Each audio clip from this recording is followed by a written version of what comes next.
Bonjour! Aujourd'hui, je vais vous préparer des cannelés au saumon fumé, crème fraîche et aneth. Commençons par les ingrédients. 150 g de farine, 3 œufs, 100 g de gruyère râpée, un demi-sachet de levure, une demi-botte d'aneth, 15 cl d'huile d'olive, 100 g de mélange de jeunes pousses, 200 g de saumon fumé, 3 cl de vinaigre balsamique, un citron vert, du sel, du poivre, un pot de 20 cl de crème fraîche Président. Pour réaliser cette recette, je vais d'abord préchauffer mon four à 180 degrés. Maintenant, je commence ma pâte à cannelé. Je prends ma farine que j'incorpore dans mon saladier. À l'aide d'une cuillère bombée, je viens réaliser une petite fontaine qui va me permettre d'incorporer mes œufs en évitant de faire des grumeaux.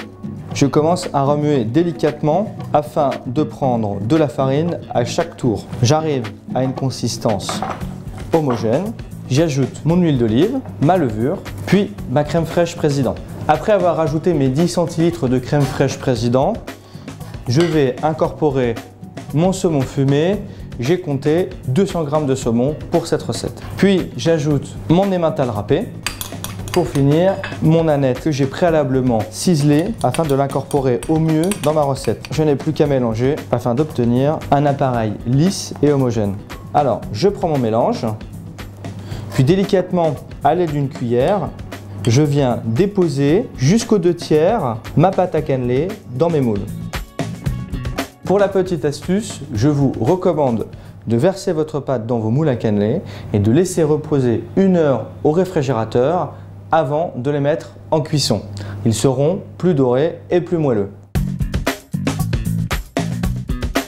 Pendant que mes cannelés sont en train de cuire au four, je vais réaliser ma crème à l'aneth, puis l'assaisonnement de mes jeunes pousses. Je prends ma crème fraîche Président, 13 cl, que je vais mettre dans mon saladier. Je vais râper le zeste entier d'un citron vert dans ma crème.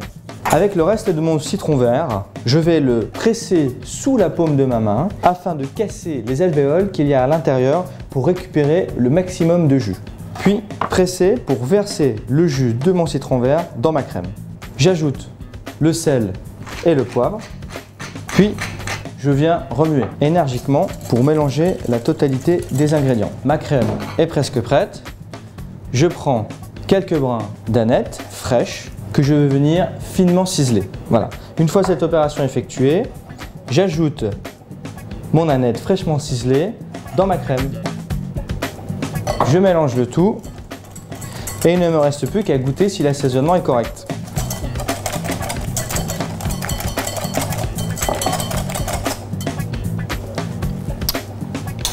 C'est parfait. Pour terminer, je vais préparer ma vinaigrette pour assaisonner mon mélange de jeunes pousses.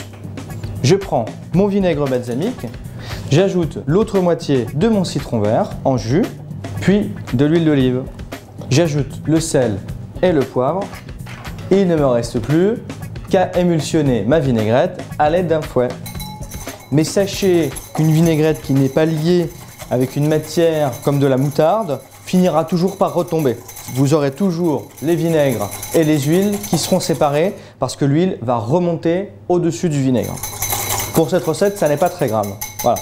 Une fois que mon mélange est fait, je prends mon mélange de jeunes pousses que j'incorpore à ma vinaigrette avant de venir l'enrober en la massant du bout des doigts.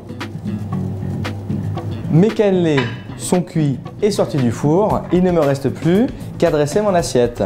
Je prends ma crème fraîche Président assaisonnée à l'aneth et je viens en mettre une bonne cuillère sur mon assiette. J'ajoute un peu de fleur de sel, puis mes petits cannelés. Je viens disposer mes jeunes pousses. Pour un peu d'esthétisme, on peut aussi les tailler en pointe et les ajouter joliment dans les cannelés. Et pour plus de gourmandise, s'il vous reste du mesclun, je vous recommande de le mettre sur votre assiette. Et voilà, c'est prêt.